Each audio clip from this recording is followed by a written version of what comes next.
Cool. All right. Right. Serious stuff now. Um, Hmm. who would like to recap the last session? Whose turn is it? I mean, Tom can give a recount of what he remembers.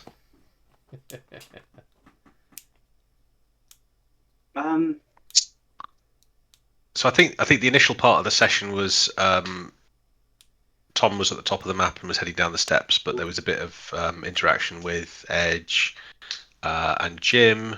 So checked out the skeletons, made sure they definitely weren't Roger. Then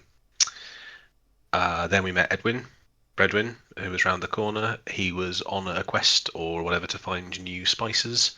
He was trying to, for some reason, add mushrooms to bread because he was bored of bread. And then he got attacked by a gobbling thing.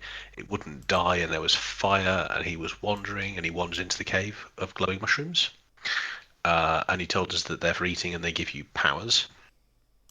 At this, Edge went and found a mushroom to keep for later, just in case. A very teeny tiny, I can't remember the phrase I used, but a very small piece of mushroom. I think it was something like embarrassingly small. And Edwin offered us a book about making bread if we took him with us. Thanks. I've got a feeling Edwin Bredlin, it was hinted that he might have encountered the Nilbog. Or possibly. What's a nil? Goblin backwards. Ah. It's a super evil goblin that has magical gesture powers. Is this a real thing or a thing that you've encountered in one of your... It's a thing we encountered. Okay. Fine. I don't know about that. Edge doesn't know about that. Wait, neither do we. So while we're having a nice chat with him, I think Jim catches up about various cooking tips and that sort of thing. He is keen that we take him with us, and he'll give us this book if we do. And I think we quite like this book. I think Jim sounded like he'd like a book about cooking bread with mushrooms, etc. But at this point, we hear some shouting from downstairs. I don't know, Tom. Do you want to take over your side of it, or I can tell you what I remember? All right, Tom. He goes down the stairs with the two scary ladies, and he gets down there and he sees the big bird in the nest, and he's, "Oi, you! I'm here for my fucking friend, all right?" He shouts that loud and proud, and just beelines for the big bird. The big bird kind of gets the first blow, but just scratch, not stopping Tom. Tom then hits back, and then the bird starts to fly away as the rest of the group come in and go after the tiny snake. So Tom does what anyone Battle would has do. at this point telepathically warned Tom not to proceed. Oh, I don't remember that. Tom then jumped onto the back of the bird over the big hole, because that's what anyone would do in this situation. He then proceeded to punch the bird until it fell out the sky, and he made it so it landed on the zombies to help out Sway. And finished off the big bird, killed the zombies, and went over to check out what the guys were talking about. Jim had that little snake wrapped around him, and then it just died. I don't know. So Edge came downstairs, and the Coatl warned. He immediately spotted the Coatl was doing something potentially nefarious and tried to get the others to go and get it. He was warned that the quest they're on is not aligned with fate. Gets knocked out by the Coatl's psychic powers. Wakes up in time to run to the edge of the blue pool and drop a single seed. Very important, not the entire bag of seeds, which might have been his instinct. At which point the Coatl is upset that its eyes are blocked. Oh, sorry, three little dudes appear screaming things. The Coatl's eyes are blocked, and it's not very happy about that. And then it gets killed, but in the process of doing that, curses Jim, and I think tells him that...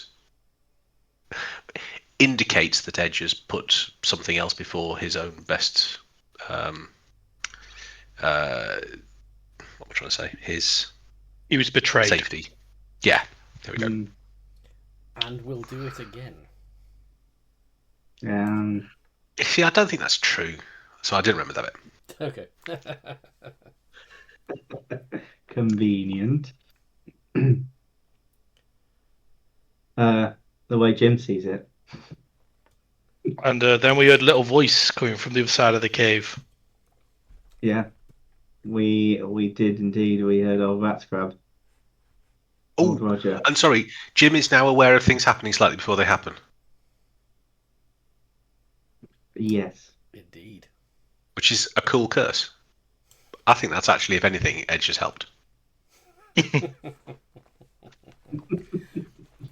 And you managed to get away completely uninfested by rock grubs from the zombies that you let out of the cage unwittingly. And they were a bit of a damp squib.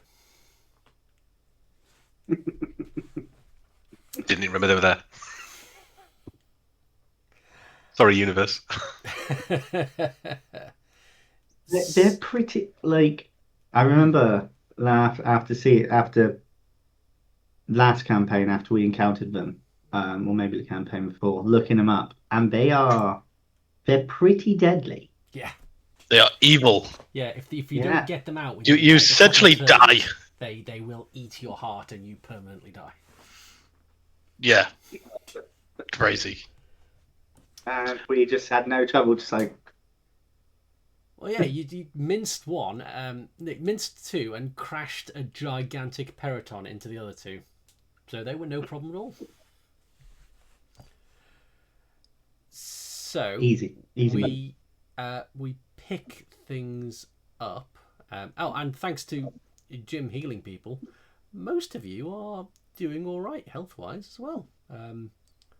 After what was meant to be quite a deadly fight. So we pick things up. You've heard Rat Scrub over in the far corner, who seems pretty out of it and tangled up in some thick purple fungus. And we have Edge, who is still hovering around the pool that he chopped the tops of the screaming mushrooms off, and is starting to clear. And the rest of you are over with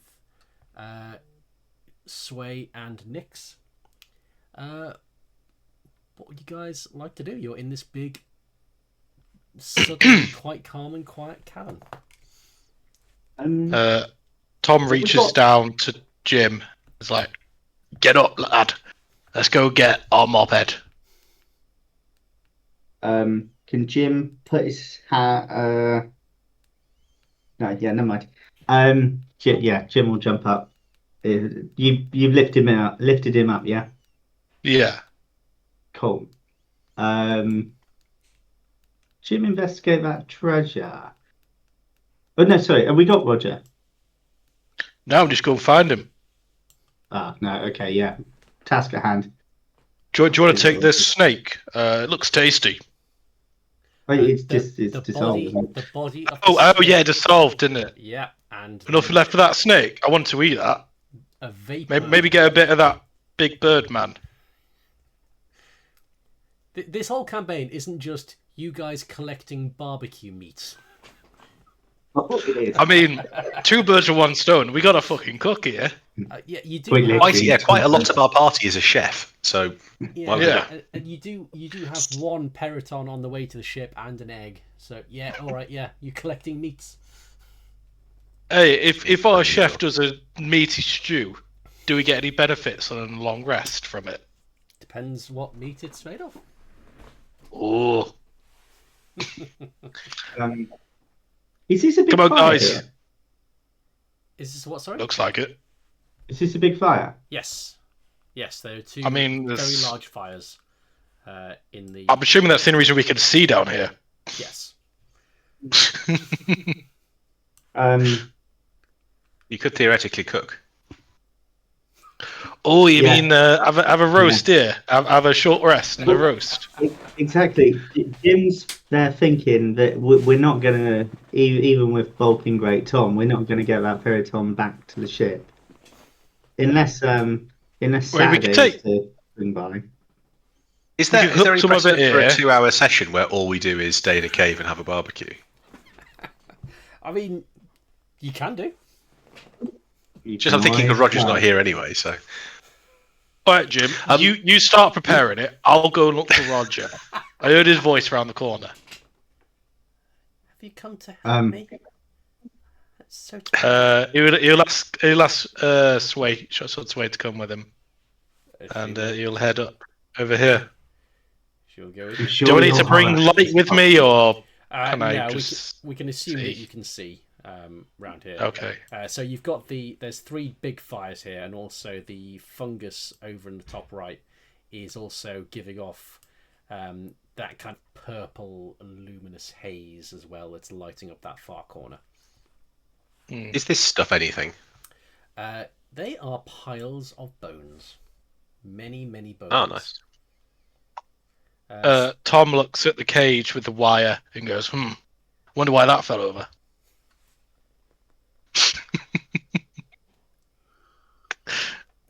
What were you saying about these? As you look close, you can see the wire kind of going up along a bit of the around the surface of the cave, and it's very clear that it goes like further up to the upper level. And I'm willing to believe that Tom has no idea what caused that to fall over. No. And sorry, what do we think was in the cage? Is that the zombies? Yes, what the zombies came out of. Right. Oh, so if we hadn't touched that, the zombies would just have been right. Okay. Yeah. Okay. Tom gets to here. I suppose you could see Rat Scrub from here. Tom, you've come for me. Does he need to roll to get All right, past lad, that? stay there. We're coming to get you. I've done an And, excellent job Tom of is staying gonna- here for some time. Good on you. I see you found some mushrooms. That's what you were looking for, wasn't it? I've heard you don't eat these ones because they turned you into a mushroom man. There's a little bit of a kind of faraway look in Rat Scrub's eyes, and she goes, "Yes, the mushrooms. We don't eat the mushrooms. Lots of mushrooms. You ate the mushrooms, didn't you? I did not eat the mushrooms. I've got mushrooms." What? I didn't hear that. You kind of went quiet there. And his head kind of just lolls forward as he's kind of really struggling to stay awake and keep his energy. Ah. Don't worry, I'm coming to get you. And I'm assuming do I have to do some check to get past this hole, or am I okay to? There's space either side of that hole. You can just walk past it. Right. Tom gets to here. So, like, are there like spores about with these mushrooms, or is it just it's like it's on they're just there it's glowing? on the floor, and it's going up around the walls, and it's kind of like Roger is kind of like stuck to the wall. It's not anything like he's not like fully cocooned, and he's not like melded with them in the way that Edwin was. It's more just kind of some like bits of just kind of hooked around and handily kept in there, as though it's kind of more because it's really sticky than because he's properly engulfed. But you can get to him. You'll have to step on some fungus to get there. All right, Tom's going to go through the fungus and attempt to pull him from the sticky grasp of the fungi. Are you just yanking him, or are you doing it quite delicately? I think he'll attempt to yank, but if there's any like what's the word, like any resistance, then he'll like attempt to like either pull the mushrooms off him or cut them if it comes to it. Okay, so you're strong enough that you do this quite easily. You don't need to do a check for it, but you You pull him off, and he hangs in your arms. But you thank you. Oh, they look good. 3 burgers. They are pulled pork baps Ooh, sounds nice. with a buttload of chipotle paste in. So you pull him off, you pull him away, and because it's like you're quite strong and it was quite easy to do. You kind of step. Your hammer pulls you off. Sorry. Sounds like you've got a deep emotional connection to this hammer that needs working through. As you step backwards, you kind of step and crunch on the mushrooms and the fungus on the floor, and there's just a slight kind of tickling in your nose and your throat. It's like it kicks up some stuff. Can you make me a Constitution saving throw, please? Yes. Let me open my character sheet. Where are you, Tom? All the way down here now. So much stuff. Con save, yeah? Yes, please. Ah. Yeah. You have no immediate effects. Nice. You pull him down, and he kind of is fairly floppy. He's conscious and seems all right, but it just seems exhausted and doesn't have the energy to move under his own steam. Tom lifts him up in a fireman's lift and brings him away from the mushrooms and back to the party. Sway gives you an approving nod as you walk past. This is good. It's honourable and a worthy thing for you to take care of your party members and show loyalty. I'm impressed. Right, part of the ship, part of the crew. I like this. I like this. That sounds like a phrase. I like that. You should write that one down. I guess for now, lay rat scrub by the fire.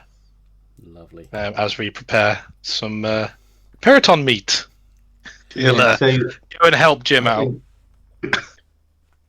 Jim, while Tom was over there, will have been dousing the Piriton. Well, he would have stripped the feathers on the chest area, and he will have doused that with some oil. So he'll lose probably 2 lots of oil because he would have used quite a lot. And he'll now be asking Jim to basically chuck the Piriton onto the fire. I like that. So is he asking himself or is he asking Tom? So he's Jim's asking Tom because there ain't no chance he'd call him.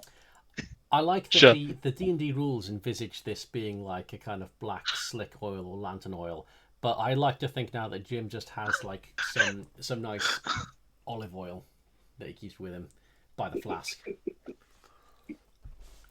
Yeah, I don't think it mentions what type of oil it is in the does not. description. It's an oil. Definitely cooking oil. Yeah. He tends to mix up his own cooking oil because he likes to get a good cooking temperature.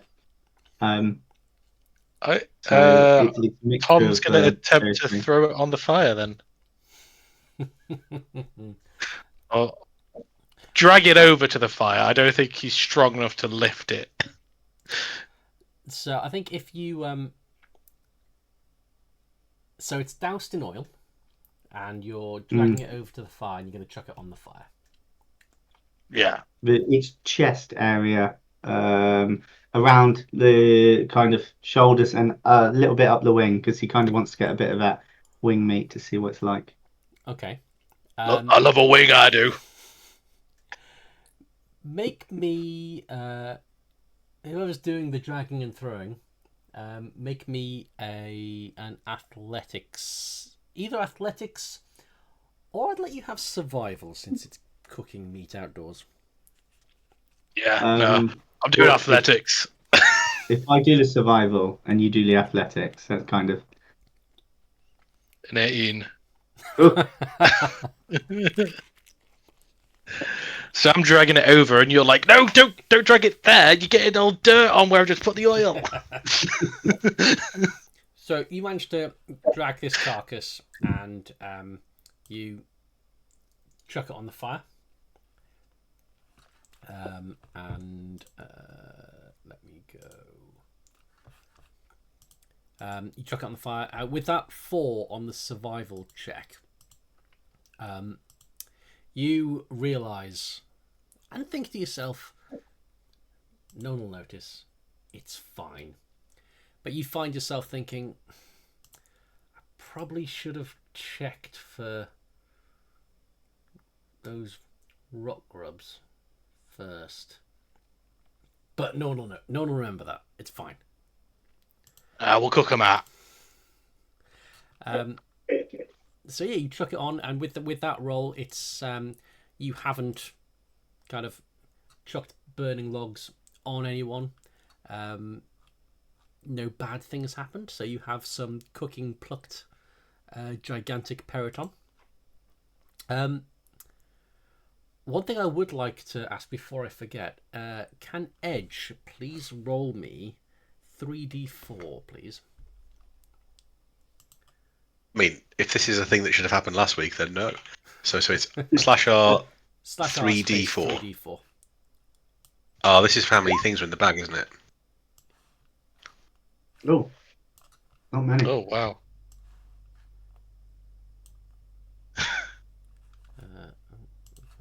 Oh, Tom's on fire.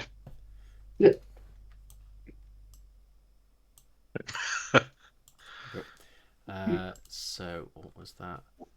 5. Okay, It's so a 5. you have 5 beans remaining. 5 beans. Could have had 12. So as you are Not my power to roll things. We should have.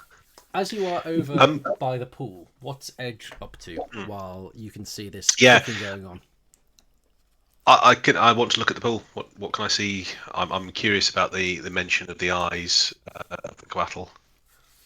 So as you look into the pool, you can tell that this is not water, and it almost seems more metallic, as though it's like quicksilver. And yeah, you can see the kind of reflections dancing on it in broken patterns, and you see like when the periton goes up, you can see like little dancing lights on it. But it seems like you can see fragments of images in there that don't seem to marry up with what should be reflecting on it. You can't, from just a glance at it, you can't make any real sense of it, but you get the feeling that there's some kind of image there that isn't from what's around you. Can I roll some kind of check to see if I know what's going on with this pool? Yes. So if you Or if I might recognise the nature of a pool of this kind. So if you are thinking back to kind of have I heard stories or tales about this, then give me a history check. If you are thinking I just want to examine it and see if I can figure it out, figure out what's going on, what I can see, what's kind of driving this, then give me an Arcana check. I mean, given I've got no bonuses on those, can I try and deceive the pool? Is that possible? Oh, there you go. 15. So, as you're looking at this, you are thinking back on stories and tales, and you keep coming back to stories about fortune tellers looking into like magic mirrors and crystal balls and things, and there being smoky images, unclear images, and you kind of just think this is kind of, I'm getting that kind of feeling from it. Like all the descriptions of that kind of thing, it's not one-to-one, but they all kind of fit with this kind of thing. But as I'm looking at it, I can't. I'm not seeing anything that would indicate to me it's trying to show me something. You'd have to, if you wanted to try and really focus in, it would take a lot of concentration and mental energy to kind of really try and focus your mind to this.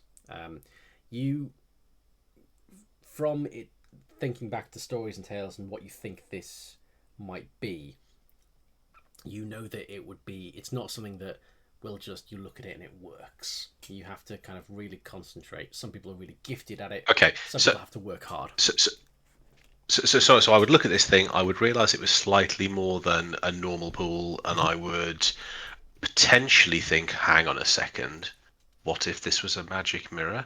And then maybe a little bit like, a kid holding something they think is really powerful. I'll be like, check that no one can see what I'm doing, and I'm now gonna just whisper to it. Is anyone there?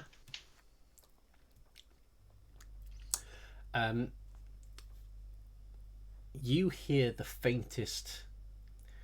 At first, it would sound like an echo back, but instead of it just being your voice but fainter, it sounds like a combination, like a kind of mixed, combined echo of what it would sound like if you were a lot older, and also what it sounded like when you were a child. It's that kind of combined, like Borg voice coming back, very very faintly, just saying those exact words back to you. Okay. If I got down on my knees and had a good look at it, do I see any more? Are you touching it? Not yet. As you get closer,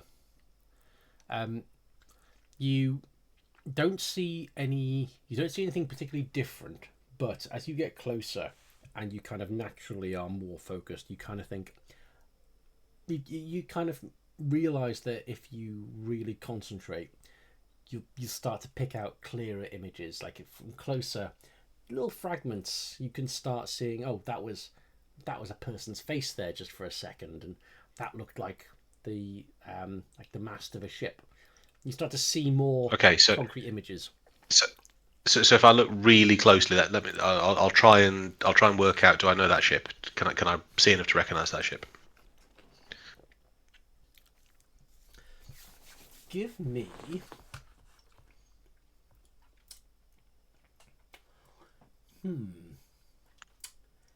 Give me a religion check.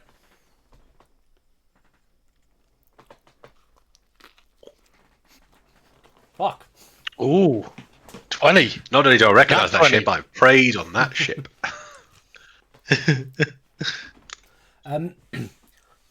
You see, as you concentrate on this,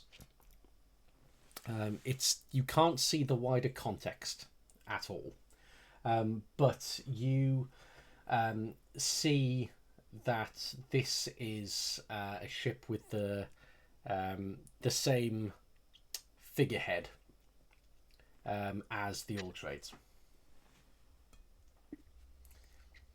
You'd have to kind of really focus your mind, and it would be like a kind of like everything else is going to go away for a bit, and I'm going to spend like half an hour staring into this to like really get more out of it.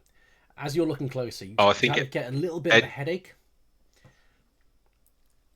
I think Edge is fully curious at this stage, and would be prepared to wear what I'd describe as a small amount of pain and discomfort. Okay. And may even be finding himself getting a little bit closer to the pool to try and, if there's some sort of magic, like real magic in here, he's very into that. Okay. So as you're getting in closer, you are focusing. You are drowning everything out that's not this pool. I would like you, please, to give me a Wisdom saving throw, please.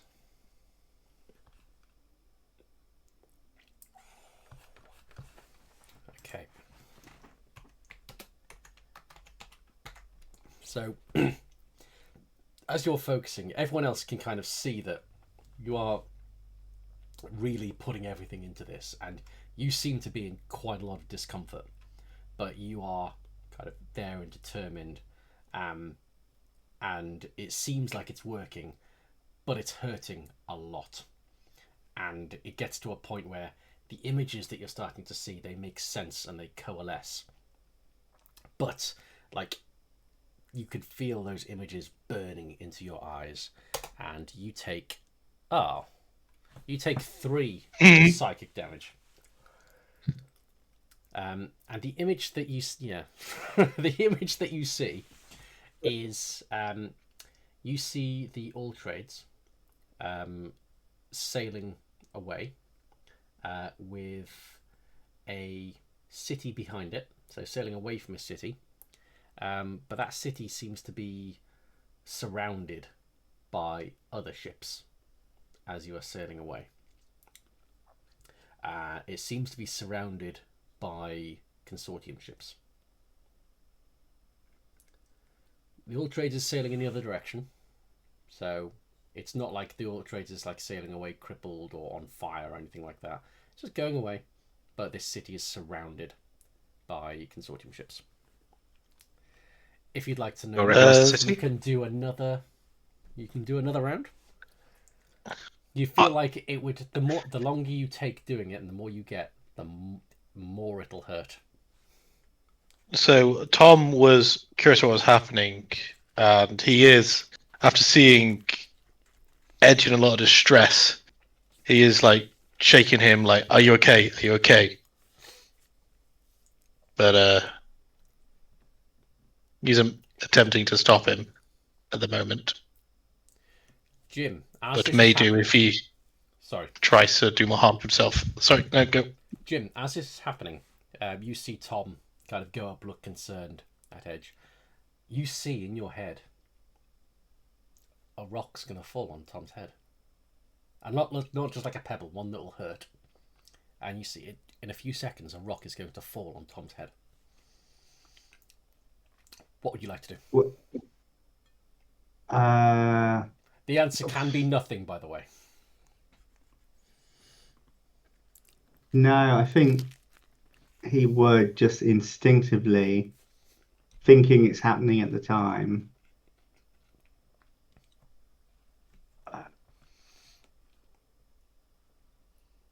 How big are we talking?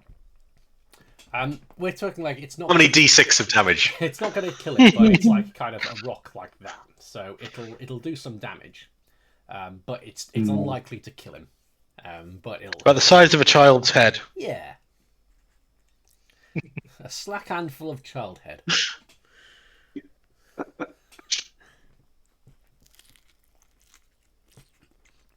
Good. Yeah, you know what? I think he'd I'll do that. Let's see if that.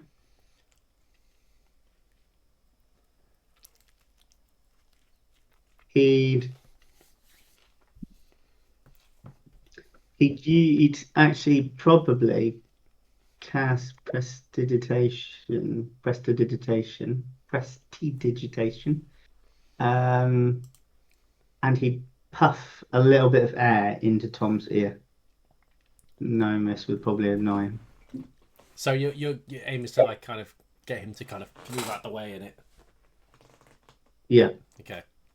So you absolutely do this. You see this image in your head of Tom and Edge there, rock falling on his head, and you cast prestidigitation, and it works. There is a puff in Tom's ear that makes him move his head just to the side. And you see that the puff of air that you did moves his head to the side, right into the path of a falling rock. So So essentially, it's like Don't worry about the vase. you can't change what happens. Hmm. You see the We don't definitive know. future. We don't know. We haven't determined the nature of this curse. Tom, you take 8 Uh, bludgeoning damage. It hits Oh. Tom and 8 bludgeoning damage. He falls forward. And there's somebody in front of him. Maybe knocking him over into the pool. Edge, make me a dexterity saving throw at disadvantage, please. Do I make a disadvantage? We just take the low one, don't we? Yeah. Yeah. 8. So you don't fall in completely, but you fall enough that your hands go into this pool, and it goes up to kind of about there, and like the splash gets some on your face, but your face isn't submerged, and as you pull out the pool and like kind of right yourself, this silvery liquid, it's not behaving like water. It's clinging to your skin. And your arms are sort of reflective. And you kind of try and wipe it off, but it's not. It's like little drips start coming off, but it's not behaving as it should. And you have silvery metallic looking arms now. Are we talking like the Matrix? Yes, we are talking exactly like the Matrix.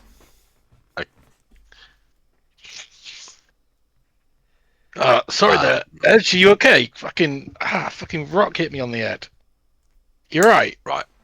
I mean, Edge is no longer looking cool. Edge is definitely quite panicked at this lack of control, let's say, and would be sort of probably stumbling backwards. If I'm capable of getting free of the pool. Mm-hmm. Yep. Tom would also help you out. Okay. Touching any of the bits of me that's silver? I probably not. He might pick you up by the scruff of your back of your jacket you're wearing. I think if that's not a jacket, it's a trench coat capable of fitting 3 kobolds. Is the jacket providing any kind of protection? Sadly, not. No. You don't feel. Yeah. So Edge is discomfort. panicked at this stage and is kind of, but no, don't want it on me, and don't realise it's necessarily on my face, but probably end up accidentally touching my face if I can feel kind of. Yeah. So it's not causing you physical pain, but it is. You feel like it's chilly, it's cold, and it's not coming off. And it's not behaving like it should do. So that's the problem. Yeah. I want rid of it. Yeah. So I'm just trying to wipe it off. I mean, Edge, we've told you to stop standing on the edge of things. Just because your name's Edge doesn't mean you be on the edge of everything. All right. Edge would not find that funny at this point. No, sir. You just fell off the edge. You fell off the edge into the pool. Shut up, Tom. Not now.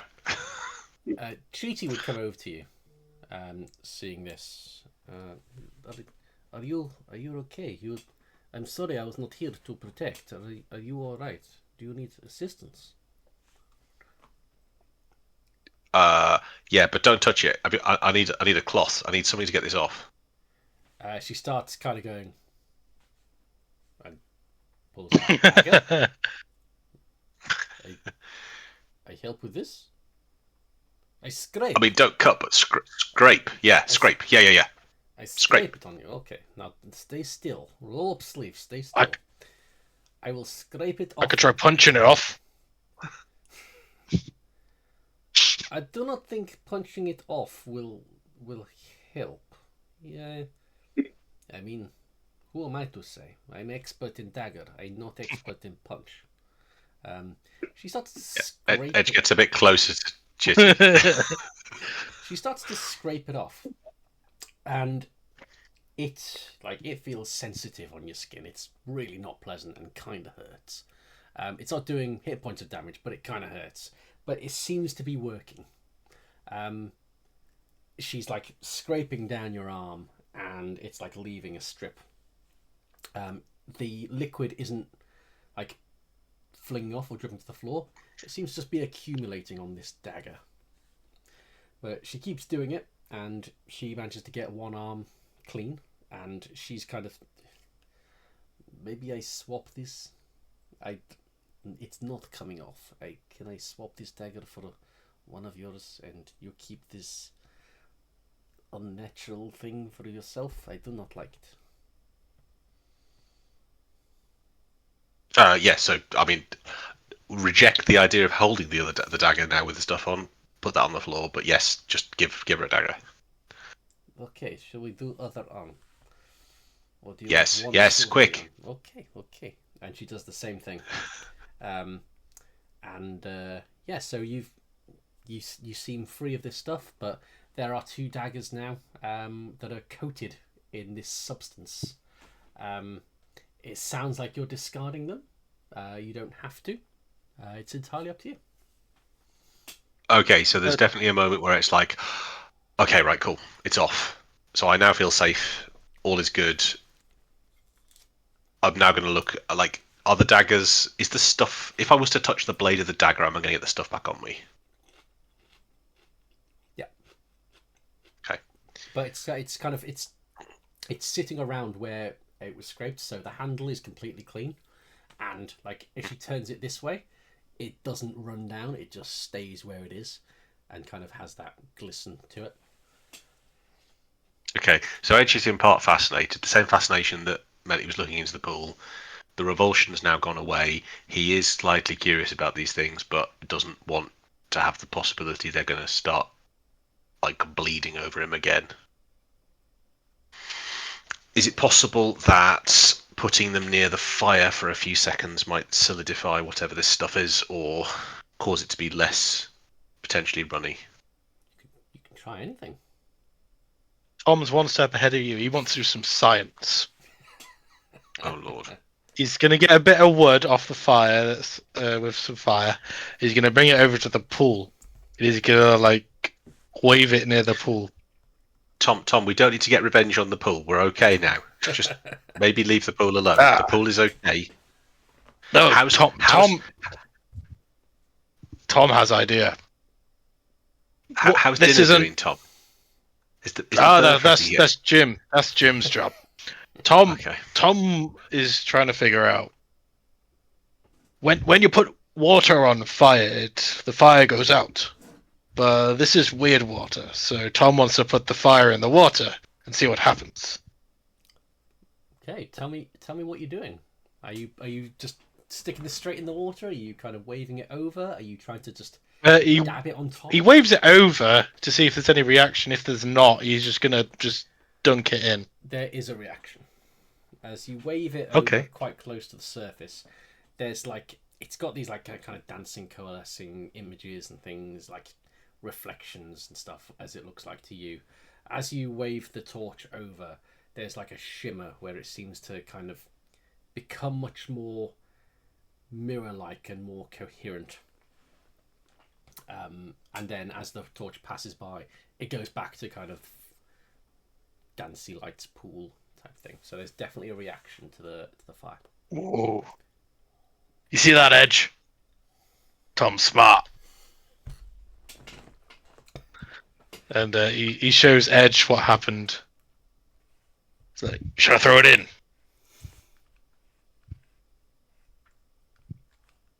Edge would say, It's getting quite "No, hot. let's put it down. Let's just take a minute to have a think about what we want to do here. This is important, but setting fire to it and poking it with a stick is definitely not the right way to treat it." I mean, you guys just fucking take forever to do anything. And Tom throws the stick that's on fire over here where these very flammable books look to be. Yeah, books catch fire. These are books that are Oh, shit. quite old and dry. So you've set a small fire near the... Tom's just kind of backs away, tries to be nonchalant, like, oh! How did that happen? As Edge has just seen him do the whole thing. Oh, there's treasure over here. Hey, Jim, you found anything in it? Edge is just pleased that Tom's not near the pool now. Is Edge is the idea that Jim has ability to heal? Is that known to Edge, or is that happening sort of without realizing? So Jim doesn't understand it, but you are aware that like he's said some words that like sound encouraging, and you felt better. You felt refreshed, so you feel healed. It's Okay. not been like Jim's gone, I'm casting a spell. It's I'm more casting kind of- secret, whatever. Yeah, okay. He's said some stuff, or he's Well, kind of put his I hands on assume you. like from like wandering clerics or churches who cast these spells, I'm sure it's like more of a common knowledge of these things exist in the world, these spells. Yes. So could be like maybe there's an inclination Oh, that could be the case, but you can get so you know that there's like there's magic at play, but there's like Jim has not given any indication. Do tell me if I'm wrong, Jim. That like he is consciously going, I know that healing spell. I'm going to cast it on you. Well, the certainly healing word. He will have learnt that from his days barding, but he will have not learned it in the form of a word, more in the ability to heal through his music most of the time, in a kind of a musical association to the word.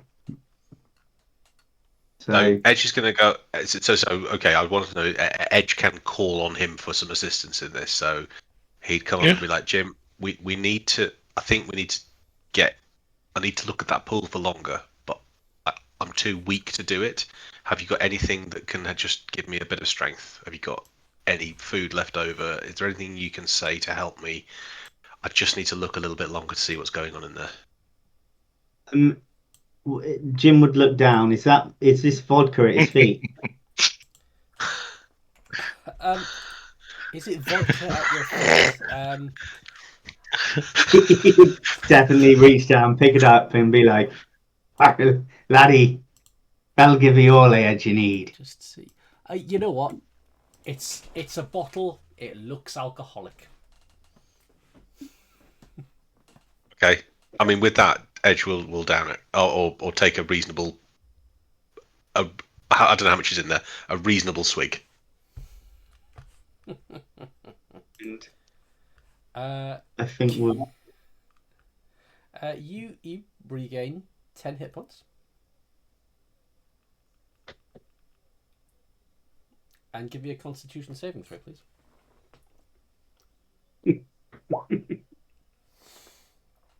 ooh, Of course. that's another 20. Of course. Fucking 20s all the time. Yeah, you're fine. It tastes like it's hard alcohol, but you can keep it down. I'm feeling like, right. We'll come back to the daggers in a second. I need to see more about what's going on with the ship. And I'd say that loud enough that people would hear, but obviously they have no context. And I'm heading back over to the pool. Okay. Jim might break away from his kicking through the treasure with the speak of the ship. He wasn't that interested in the pool or what's happening over here before, but he'd stand there, maybe with a hand on Edge's shoulder, and say, If it helps, actually, sorry, Edge would probably have said the all trades, not the ship. It would have been clear that I was talking about our ship. Yeah. Okay, so as you get closer to the pool, and yeah, the flames have spread. They're quite substantial now, engulfing all of the books that were there. They're kind of licking over the top of the pool, and you can see that just around the kind of around there on that bit, the liquid in the pool is behaving slightly differently. It's like it's almost getting like a crust on it. It seems more viscous and not as free moving and dancy near where the flames Okay. Okay, so noticing this, Ed shouts to Chitty, "Hey, Chits, take those daggers and just put them near the Periton fire. Just see if you can dry them off." Okay, don't call me kids. Not in front of. Well, I'll go do it. She. Edge is too obsessed with the quest at the moment to be flirty back, but So she. Oh, let me put that away. So she disappears off with the daggers. cool. And Edge wants to get back. Can I still see the ship in the? Are you just seeing if you're just passing glance, or are you concentrating like you were before? No, I want to try and get back to where I was. I want to try and get back to understand what was happening with the consortium in the town. Okay. Please give me another wisdom saving throw. This one's going to be harder to pass than the last one was.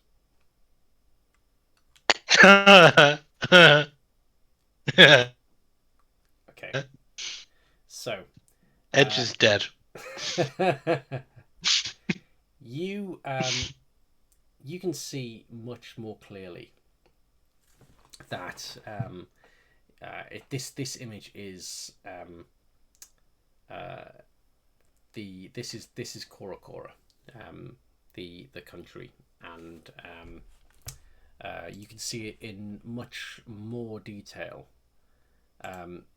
The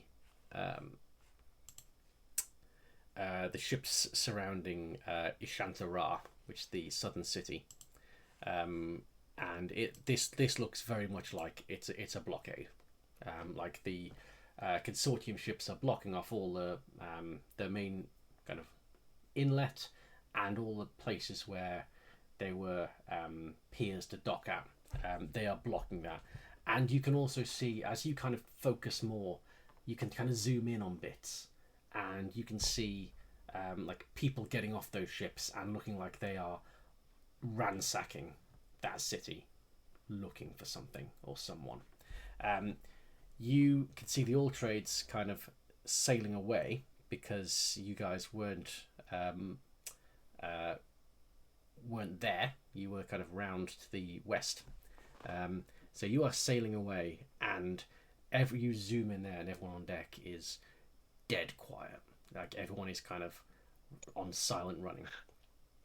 It's how you said the word "dead" and then left just enough of a pause. And you can see the ship heading towards a swirling storm.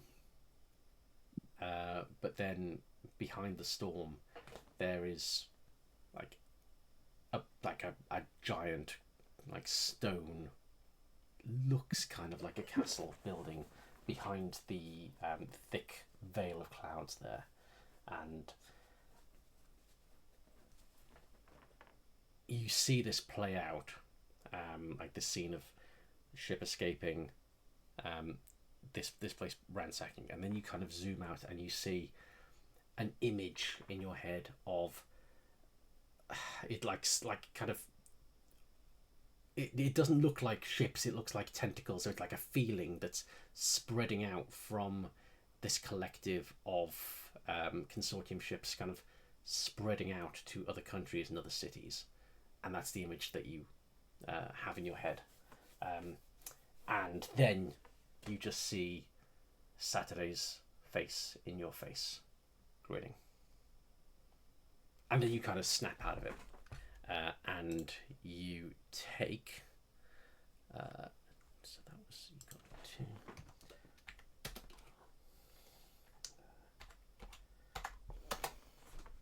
You take 20 points of damage.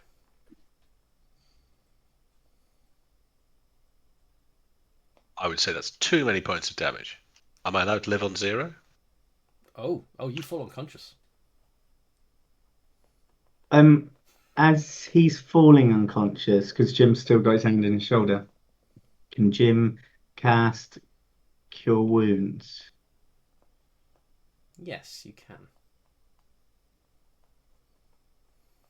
As Tom's rifling through this pile of treasure, he looks over and goes, "Oh, fucking hell, Edge! I told you to stay away from the edge!" So, Edge, you have this image, and then you slump forward, and then Jim kind of brings you back, so you come back with 10 HP. Tom, as you're rummaging through there, you can see that there's it's mostly discarded, it's discarded adventurer's gear. So there's a pile of kind of old, rotten clothes and stuff over here, and the pile that you're in it's got things like rusty short swords, broken shields. It's got the odd pair of boots. It's got some coins and some things that look a bit more precious and substantial, but you can tell that this is stuff that has been stripped off bodies and chucked here, possibly before said bodies were eaten. If you want to delve through to try and find specific stuff, you can be rummaging. Yeah, so he's mainly looking to see if there's any of the equipment here is actually worth taking for him or anyone else in the party. He's going to ignore any like precious gems and shit. Just maybe some daggers to replace the ones that Edge just ruined. Maybe an upgrade to a piece of armor for someone in the group, or just whatever. That's what he's looking for, anyway. So you find a couple of things. You're kind of discarding the stuff that looks a bit shit and useless. Yeah. You find one very ornate looking short sword, which looks in good nick. You also find a small shield, like a buckler. So it's about that big, and kind of you'd be able to hold it in your hand, and it would like kind of be about like that kind of radius. You can see emblazoned on the front a symbol of a raven's head. That looks in good nick. And you also see a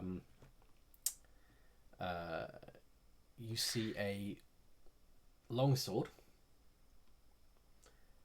which has a small fish engraved on it. Okay. Longsword it doesn't look like a particularly special longsword, but it's a longsword. It's sharp, it works. Got a fish engraved on it. And the last thing that you find, where's my thing?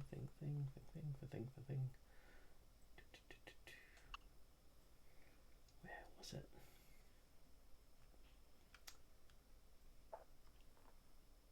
Fuck, I can't find it now.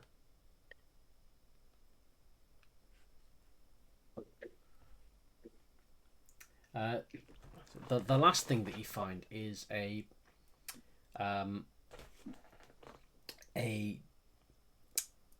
arrow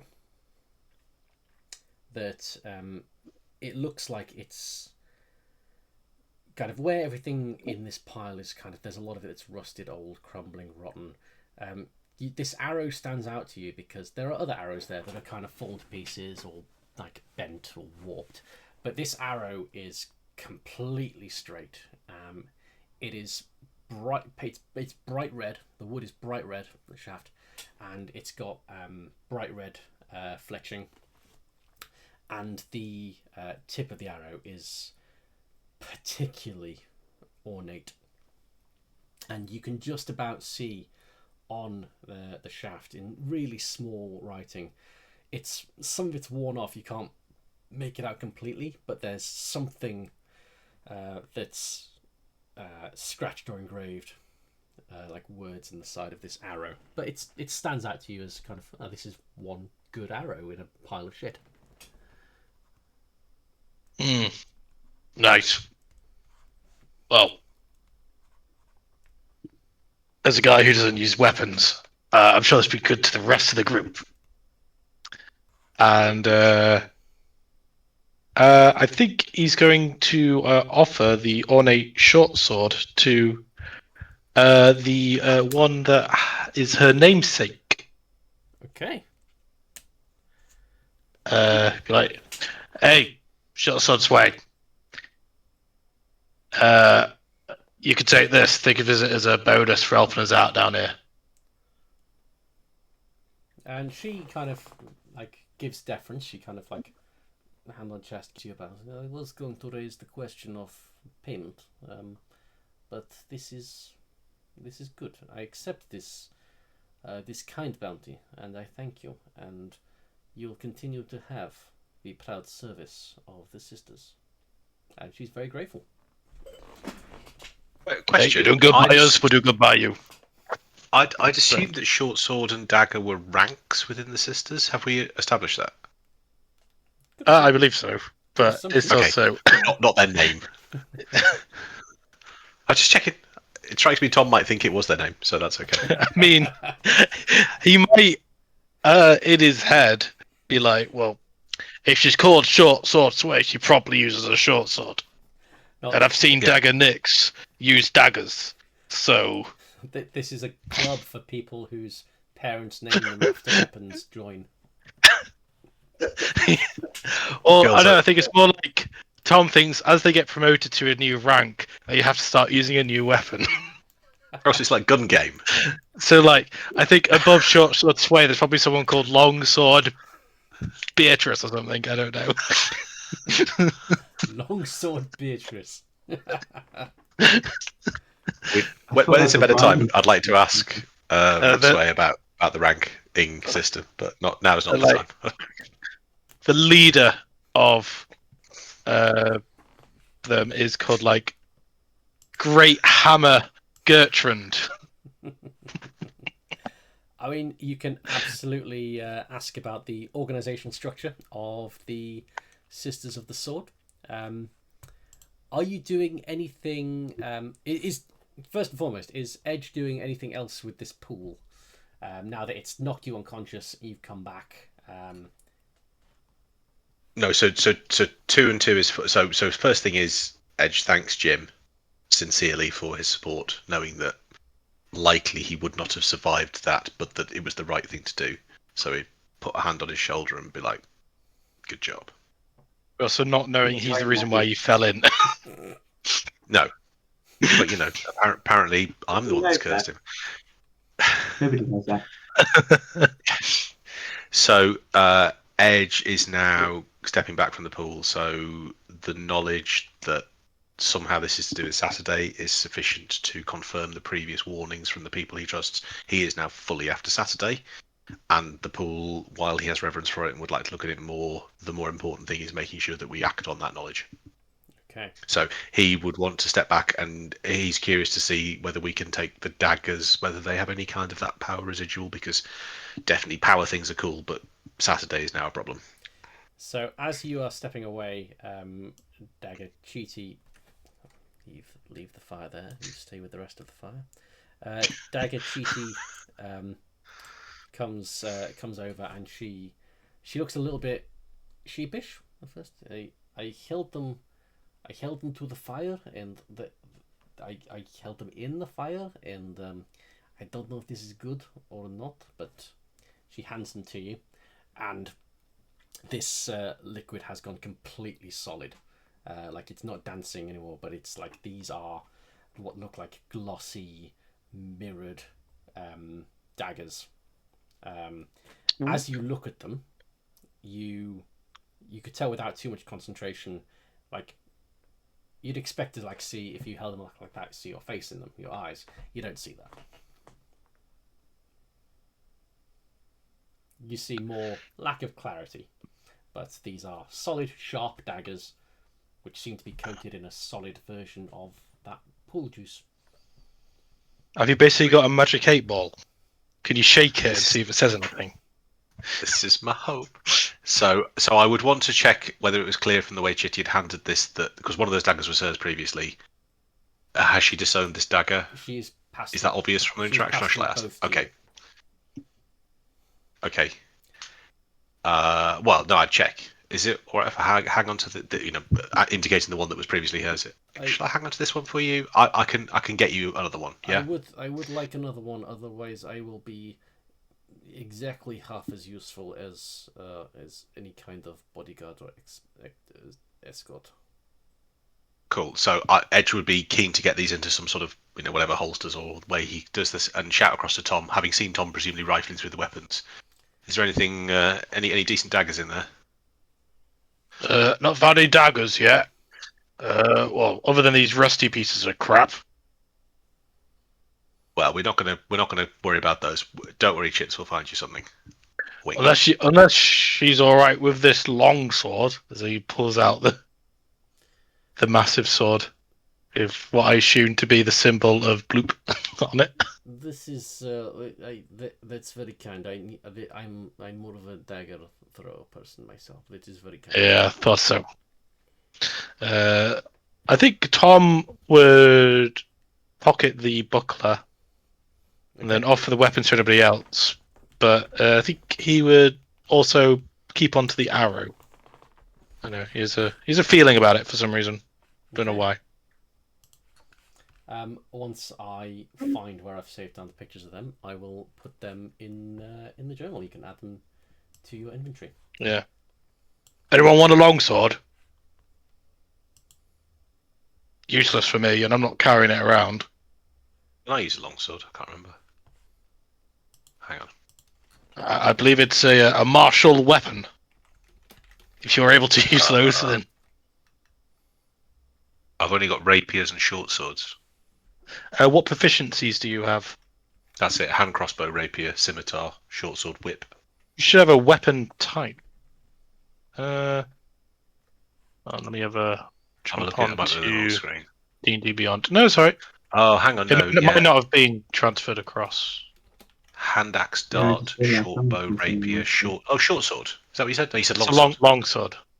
Yeah, no, not me. I just no, Jim's missing his instruments. It's on. They're all on D&D Beyond. Not that he takes them all out with him, but I haven't even got a whistle, a little panpipe. Take it back to the boat anyway, Tom. You never know.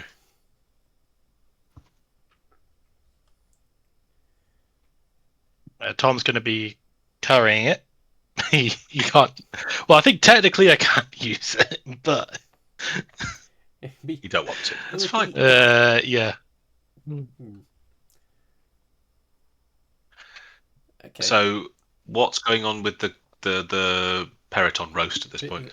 It smells kind of not like it smells like you want to eat it, but you can't say it smells nice.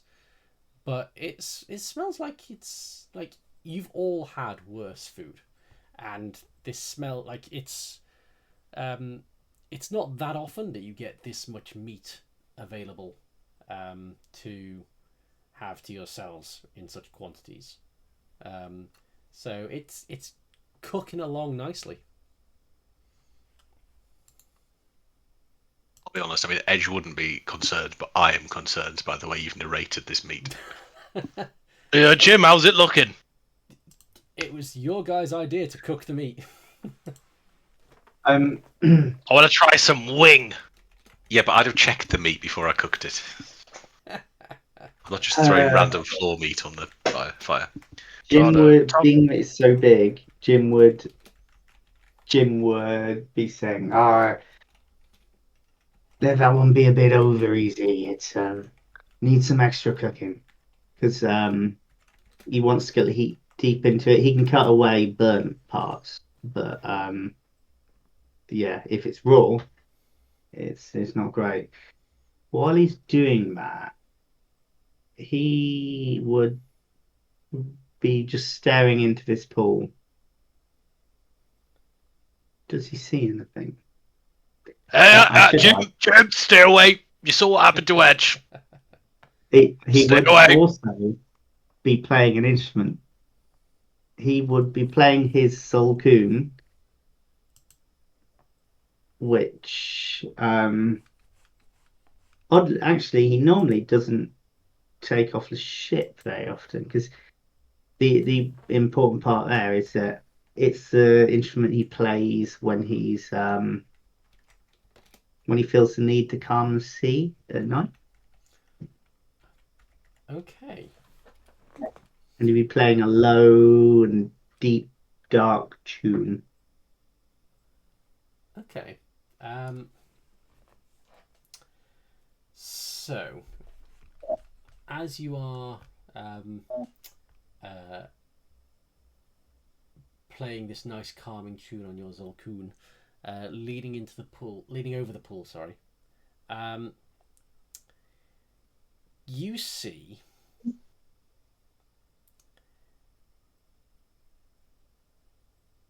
yourself, but it's not kind of your reflection.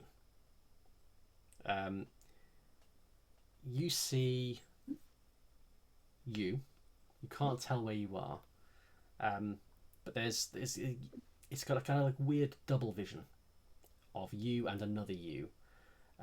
One of you is being examined, like, and attended to, and kind of having like salves put on you, and almost like chants made around you that look cleansing and healing and restorative, and you look quite happy. Then the one next to you looks terrified and just nervous of moving and twitchy, nervous of touching anything, nervous of talking to people, and it's as though the image doesn't quite know which one of these two it wants to show you. And you pull back, and you can just get like you kind of zoom back, and you see like the continent, and your focus starts to go up to the north of the continent, and then it just goes black. Give me, please, since you're doing that, give me a charisma saving throw. Yes. Oh, 1 second. Cheaty bard thing. No, cheaty halfling thing. Oh, look, because you're on a 1. Luck. Yeah, I can re-roll a 1. But I think I'll re-roll a 1. Oh. There we go. That's better. Dirty 21. Yeah, you're fine. Alright, that's enough creepy water for today. And Tom throws one of these big rocks in the pool.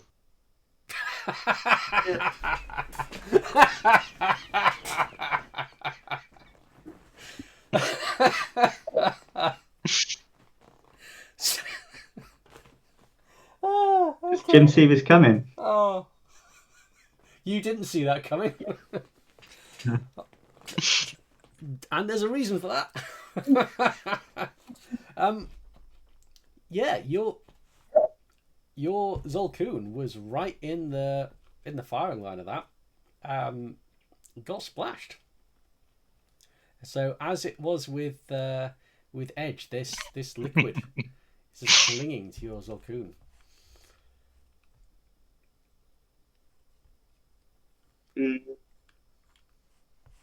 Jim wouldn't be willing to let his Zolkun go, but he's also not cooking it.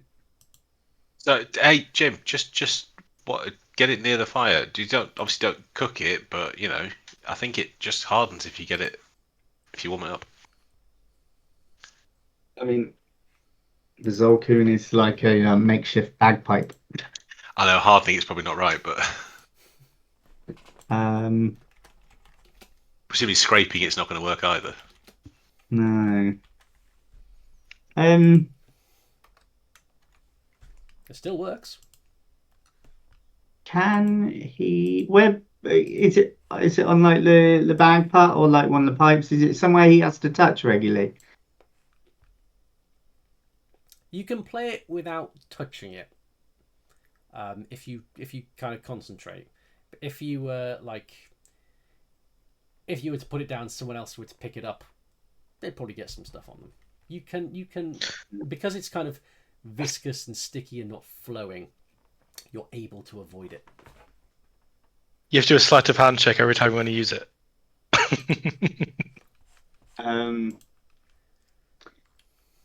He would put it away for now. He'd stash it back in its little carry bag. He'll mull over that. Question: if you put it in a bag, what's the stuff doing? Probably sticking everywhere, but Okay. wait and see when I get it out. Yeah. I think Jim would be wanting to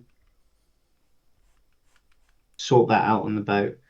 It's not a now problem. He's still got his little pan flute that he normally plays his little ditties on, so, and an array of instruments in his cabin, so, or next to his bunk. Okay.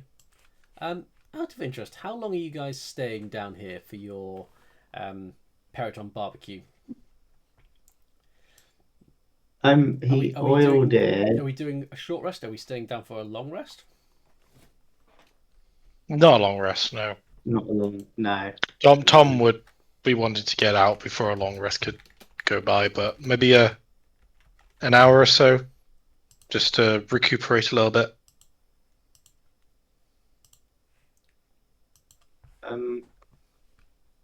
Wouldn't say no to a short rest if we were short. Well, a short rest is an hour or more. Yeah.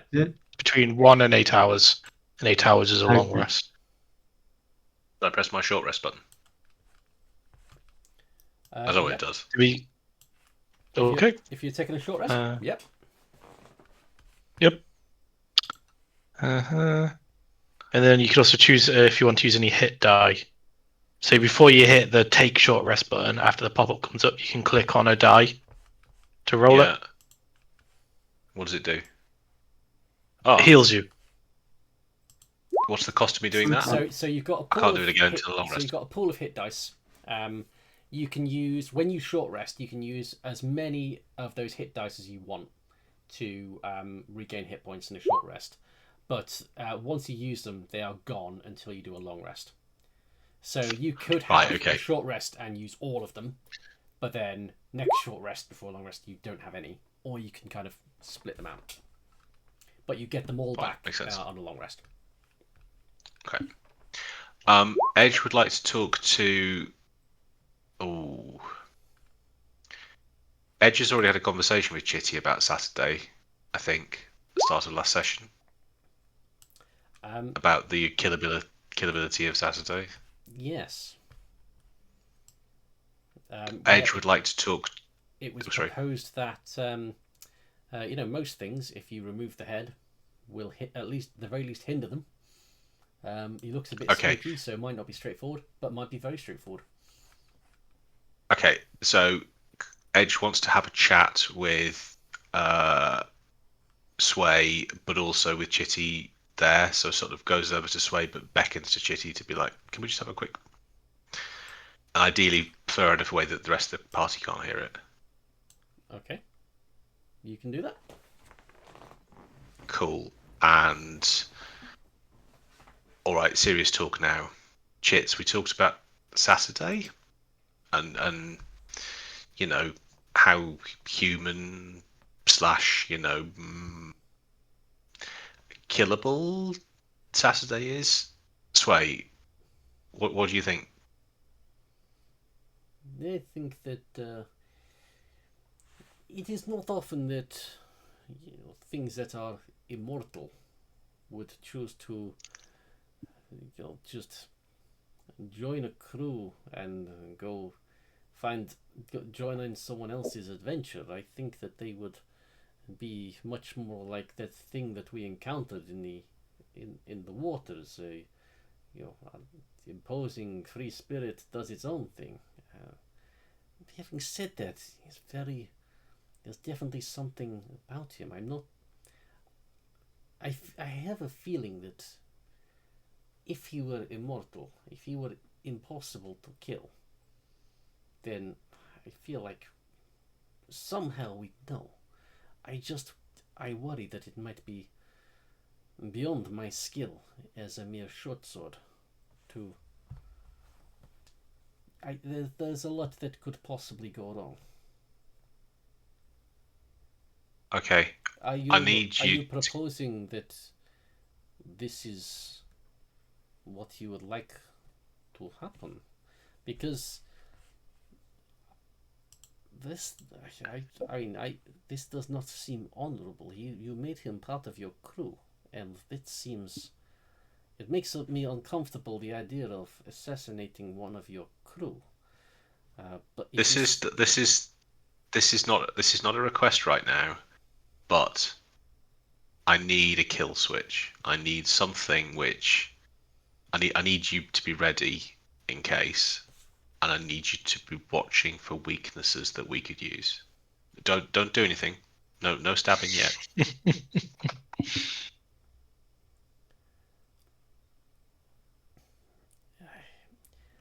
I will keep. We can keep an eye on him and see what we notice and report back. But I think if you were to want to do this thing, I would feel like it would be a lot safer for everyone if you had a cutlass or even a scimitar with us to do that. We can send for them, but might take some time. This whole thing makes me a little uneasy, if I'm honest. Okay, listen. When we get back to the ship, when there's opportunity, just reach out for backup, please. Chiti, when we get back, if you send word, and we get either Scimitar Freya or Saber Ray, either one of them, I think they'll be closest. You'll send a bird for them, and she gives a nod.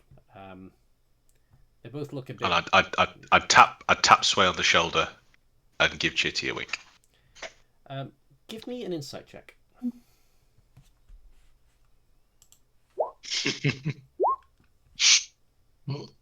Okay.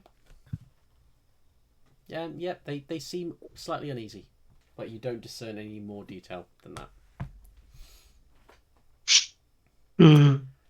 Will Jim have overheard any of this? Because he would have been approaching Edge to ask for something specific. Edge would have been Specifically, trying very hard to not be noticed, but getting the conversation to happen rapidly would have been more important.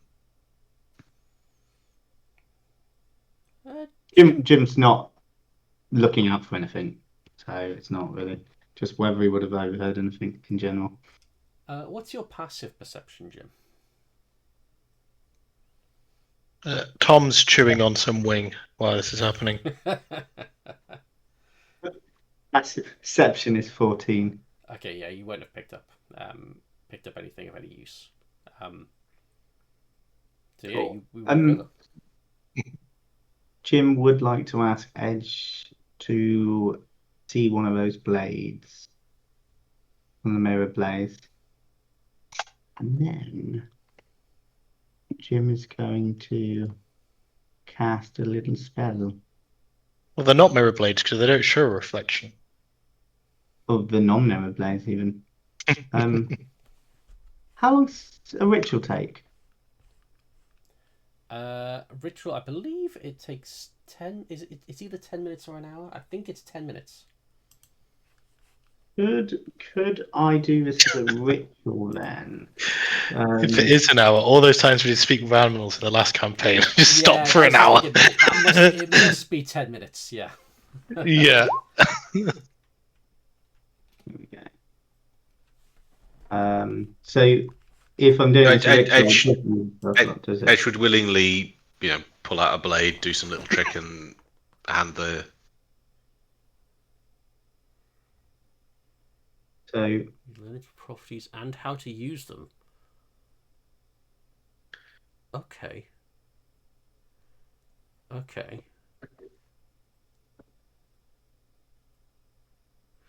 So, and you're doing this with the daggers. Yeah, he's specifically. I would have given one dagger.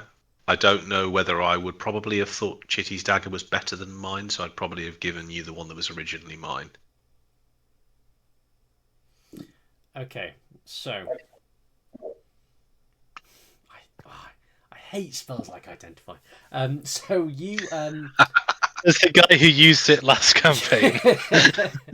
so you know from doing this that the coating on these daggers, it doesn't do anything. It doesn't do anything that adds to the damage they do as daggers. They're still just as sharp.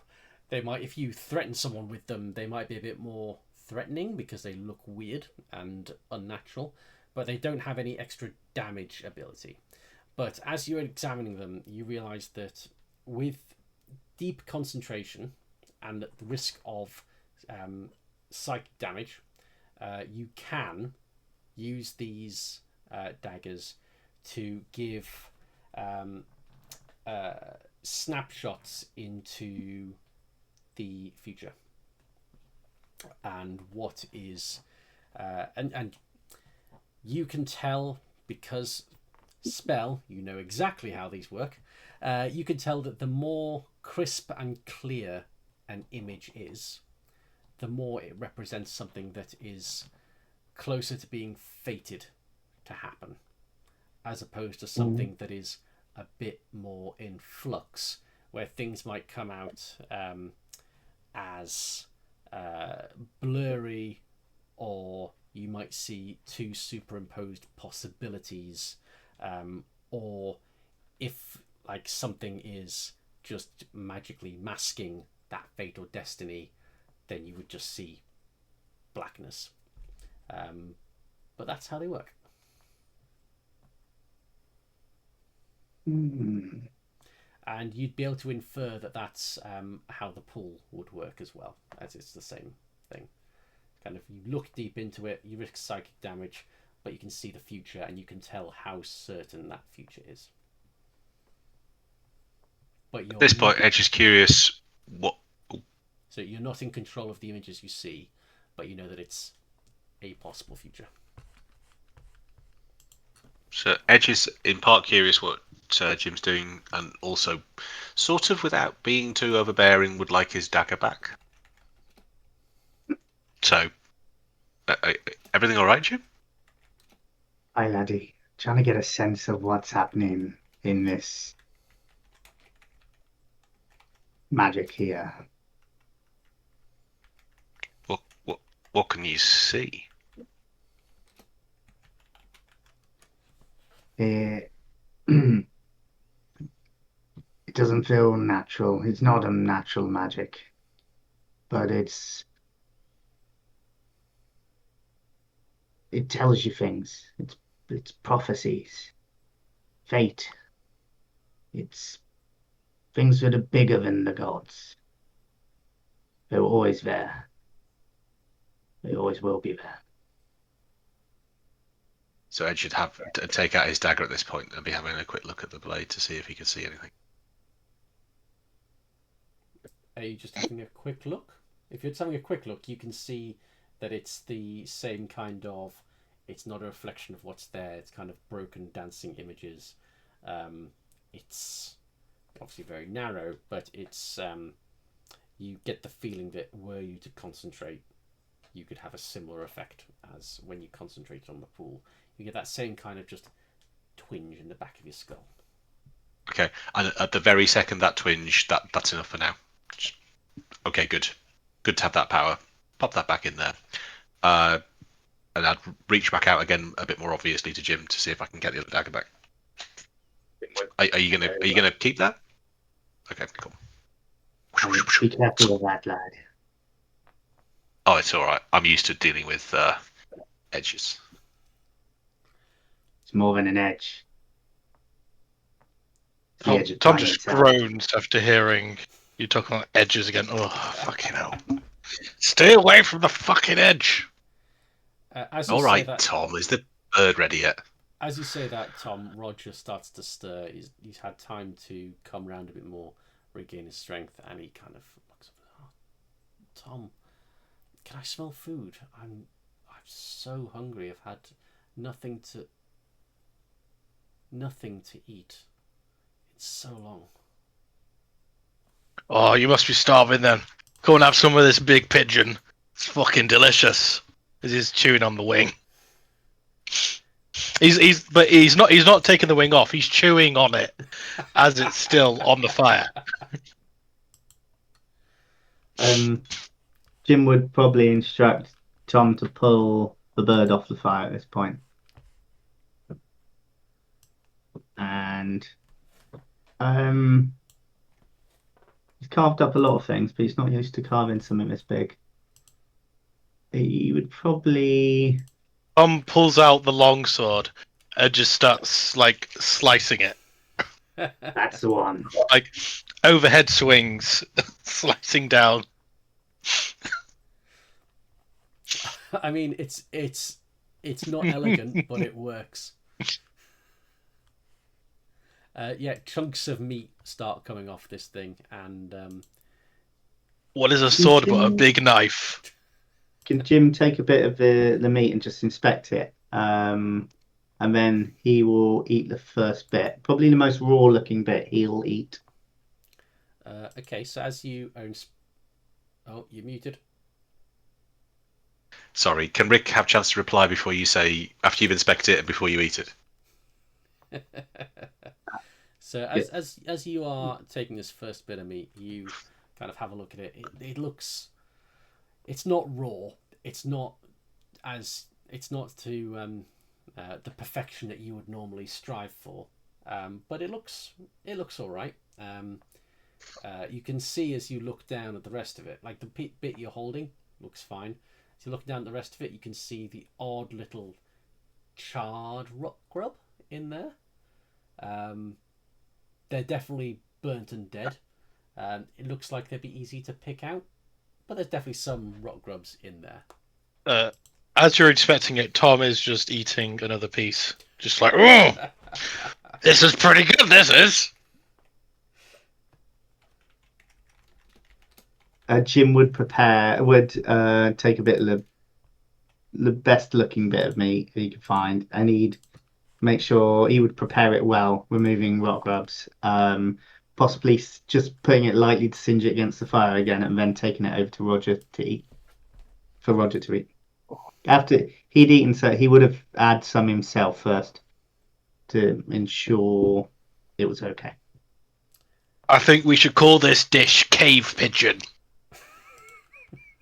And Ed should shout across, is the cave pigeon edible, Jim? Tastes like shit, but you can live on it. I bet you're worse. Oh, this tastes so good. Thank you, and thank you for coming back for me. I knew that you guys would come back for me when they took me off. I knew that it would be at most 3 sessions before we were reunited, and I was back pulling my weight with the crew. Thank you. I'm so glad you didn't just carry on and leave me here to find my own way out, or send someone else to try and get... I thank you for coming yourself. I really appreciate you guys. Oh, Mandy's bound by some of the things you've said. While this is happening, Ed, she wants a piece of meat, and he'd, I don't know, grab a piece off. He's pretty squeamish about this sort of thing. This is not the sort of food he's used to eating, but needs must, and he would do his best to scrape away any things that don't look desirable. Tom, on his second mouthful, would be like, "Oh, don't worry, it's not that bad. I've had worse. I once had this disgusting shit. It was like, I think they called it fish eggs or something. Oh, it was terrible." Jim would just raise an eyebrow. Tom does not have the best palate. He considers this a delicacy, and caviar is trash. So are you guys just... By the end of the day, he'll eat anything. Are you guys eating your fill of this? Are you taking some cooked meat back to the ship?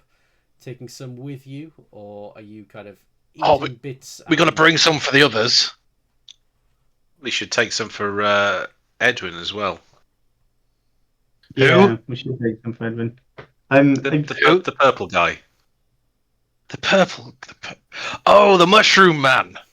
Yeah, mushroom man. Yeah. He told me to come this way because he said that's where they keep the people, and I was looking for Roger.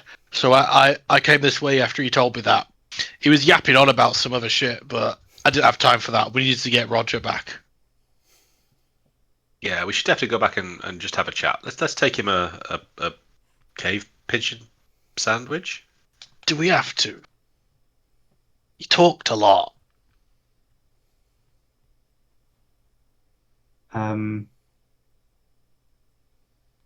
Yeah. Let's help him out. It All didn't right. seem like a bad idea. Fine. Is that antlers on the cave pigeon? Yes, minus one chunk that Tom did rip off as a trophy. So they're not fully intact, Yeah. but there is enough antler there to take.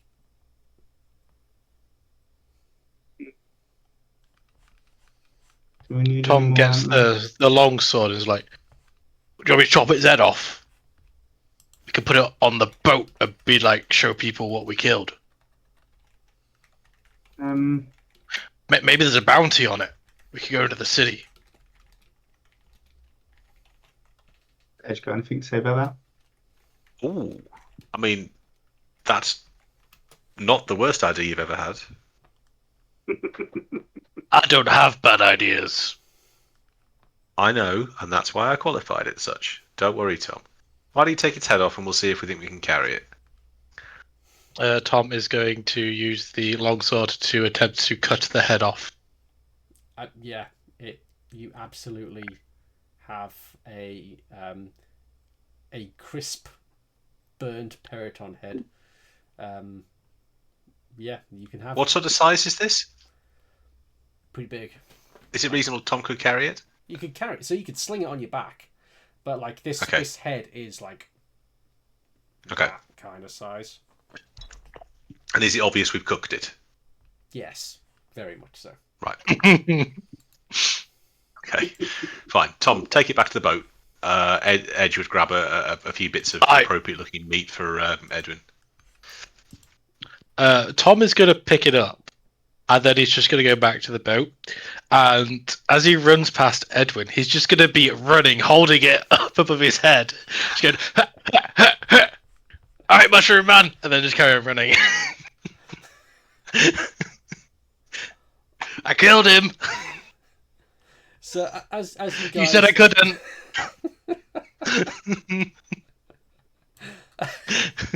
So as you guys are collecting your various meats and trophies, it's looking to the sisters that you are looking to head off, and Short Sword and Cheaty and Nyx are they've been ready to go the whole time. They haven't been resting.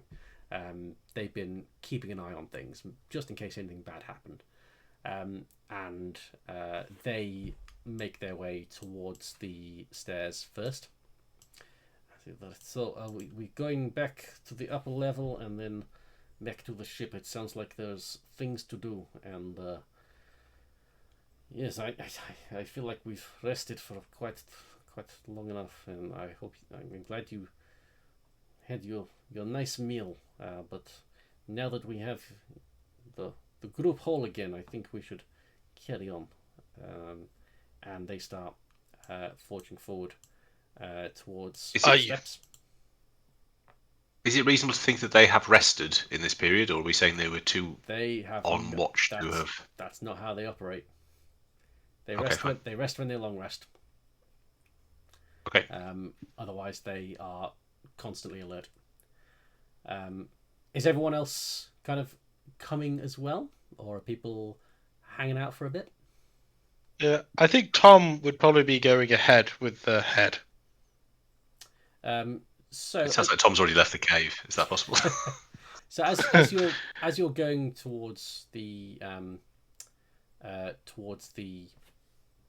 exit. Short Sword Sway is already ahead of you, as you've been kind of strapping the head round your shoulders, and starts taking a few steps up the step. Jim, as she does this, you just see a flash in your head of Sway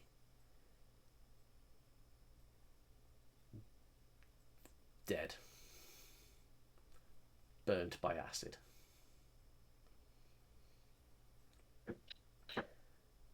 Only you are aware of this.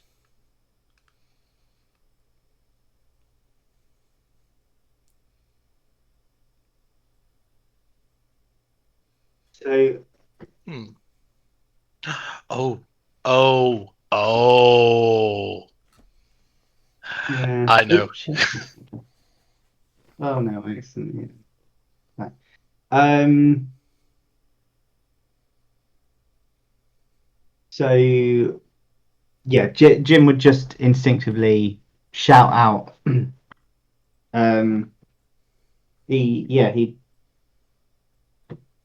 He just shout out, BBQube. Cube? What cube? Ah!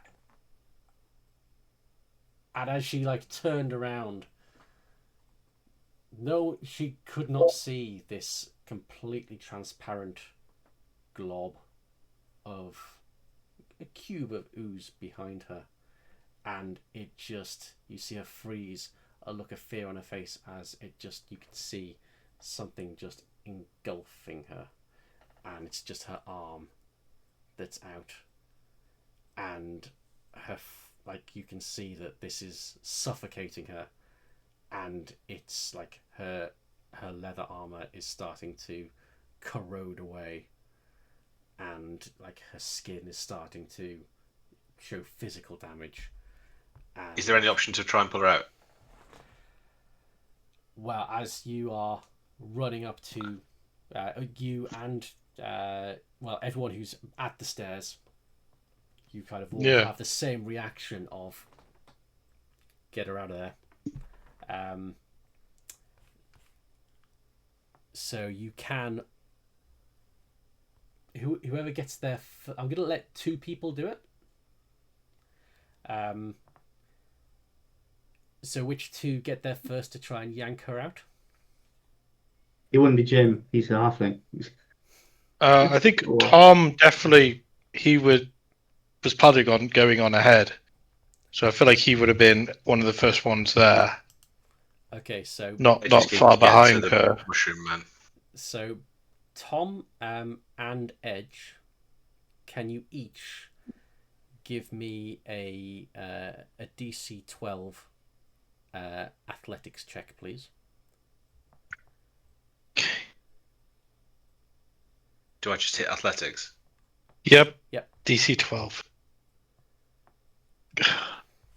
So come on, 26, not 20. Let's go.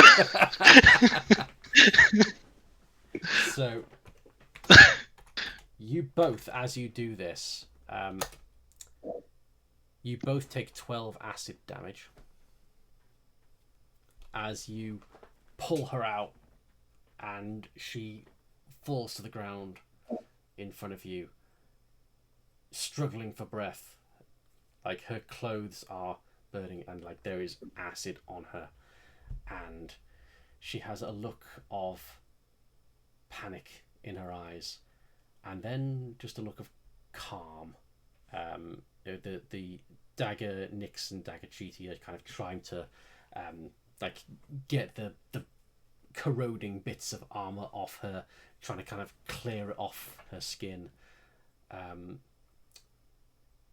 But then she has a look of calm, and she manages to just say, I think my time might be upon me. And that's where it shouts, Jim. It.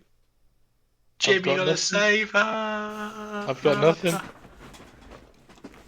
think Jim can. The only thing I have is attempt to wash it off with my water skin, but I don't know if that's gonna help acid damage. Well, Like, Jim would know how to neutralize acid, being a cook. yeah, but you're the way over there. Oh, I guess you're not. I don't know where you are. We're You're all not trying kind to of mix up heading. potion. I will.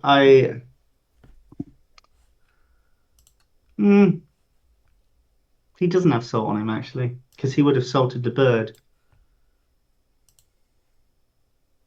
All right, okay. I have some thoughts, but we'll leave it till next session. You have short sword sway in the mortally wounded, and Jim having the image in his head of her dying from acid, and you have a large gelatinous cube blocking your way that has been slowly coming down the stairs while you've been resting up. And we'll pick up the story next week. Okay. Not Sway. My second favourite of the sisters. Oh, hold on, it was 12 damage. Did you already take the damage, Alex? Yeah. Is that why you've basically got no health? Yes. I see. You So don't Keith have that decides much for himself. health, do you? Well, not anymore. No. Well, no, I can't see your total health because Oh, I'm assuming no, I you haven't. have on your character sheet that's why we can't see it because you got some secret stuff or something. I don't think so. Oh, I don't know. Is it secret? I don't think there's anything unusual. Oh, I don't know. I thought you, because Rick hasn't given us access to your sheet. Oh, have I not? Not since day one. I thought it was intentional. No, I think there was something funny about the way mine was input. Did it, maybe? I thought it was intentional. It's why we couldn't see your health bar to begin with. Okay. Starting last week, I could see it, but not a number. I could just see a bar. Oh, that's weird. I think it's a bug. Yeah. I've I got think it's 28 maximum health. Permission thing. I have 59 max health. It's, but I have a high constitution, where I'm sure you've got higher other stats. Yes, my constitution is poor. If anything, I'd be too dexterous to get hit by acid. So. Well, not if you're sticking your hand inside of a gelatinous cube. No, I was grabbing her free hand. She was clearly still outside of the cube. Sure. It's gone beyond belief for me. I don't believe that Short Sword Sway would have accidentally walked I through think the cube. what's going to happen is next week when Mandy's back, Ratscript's going to have some magical mushroom powers and be able to save her. Mushroom Jesus. Hashtag Mushroom Jesus. Rick, I have come up with a concept for my backup character. Okay. It's going to be just in case Tom gets to something that he doesn't look his way out of. I think you go for a fanatic cleric for Bloop, but I'll leave it at that for now. Excellent. Super. Thank you very much for that. Two things. Everyone gets inspiration for the excellent roleplay. Whoop. And through the massive victory, but also the trauma and investigation, everyone levels up. Level up. Let's go. What do I do? I was like, wait, what does that mean? Wait, What do we you can mean? get, What do you mean? we can improve. We get new stuff. So the rules around leveling up is you can very much level up just along the class that you're on. So if you're rogue, just add another level of rogue. You can multi-class, so you can do like level 5 rogue and like level 1 fighter, and put that in. But there has to be some kind of justification or reason for that. So it can't just be I fancy being a bit of a wizard because. But if you'd have been like focusing on books and learning and all of that stuff, then you could. I'm just sharing my screen now. I've got this thing saying setting a custom class or species is not yet supported by the builder. Does that... Have I done something funny? It's because you didn't use the create a character system on Roll20 to make this character, so you can't level up through it. Oh, because I used D&D Beyond. You just D&D. you edited it manually rather than creating a character using their character mancer. Right. So technically, it's a custom character sheet rather than a system built one. It's How a newer do I- system. How do I do it? The easiest way is to go on D&D Beyond and increase your level by 1 and do anything it says. Yeah, so it should Which only be a re-import the few character things of it. that change and Yeah. transfer over. Okay. Yeah. Or you can. Well, you're a ranger, not ranger, a rogue. What subclass are you? I'll remember. You are arcane trickster, assassin, inquisitive, mastermind, phantom, scout, soul knife, swashbuckler, thief. Any of those? Possibly. Let's have a little look. Hang on. I could tell you what you get for level up in your I class. don't actually understand how to see what that is because there's so many different. It's in D&D Beyond. It just says you're a level 5 rogue. It doesn't actually say what subclass you have. I'm a thief. Does that mean anything? You're a thief. Thief. Yep. Oh, yeah. Okay. So level 6 thief. You gain expertise in 2 of your skill proficiencies of your choice. And okay, your sneak attack stays the same. Okay, yep. So yep, you get expertise in 2 things, which means you get basically a double proficiency in 2 of your skills. Hold on, let me just send you a screenshot and a link to what expertise. So hang on. So I should go. So what I should do is go into Beyond D&D, add a level to my character, and then have that re-imported into Roll20.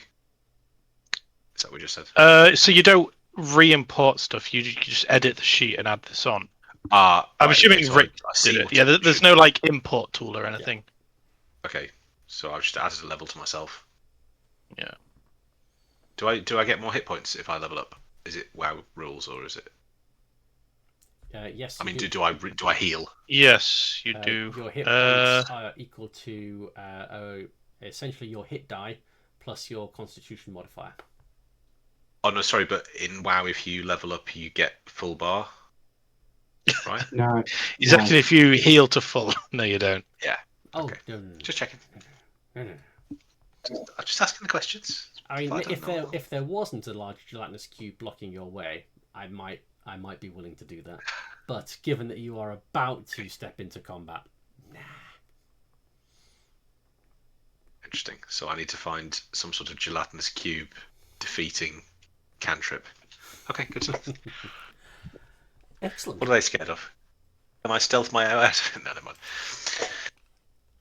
Thanks, folks. Thank you very much for that. Yeah, just sent you a link and some screenshots for you.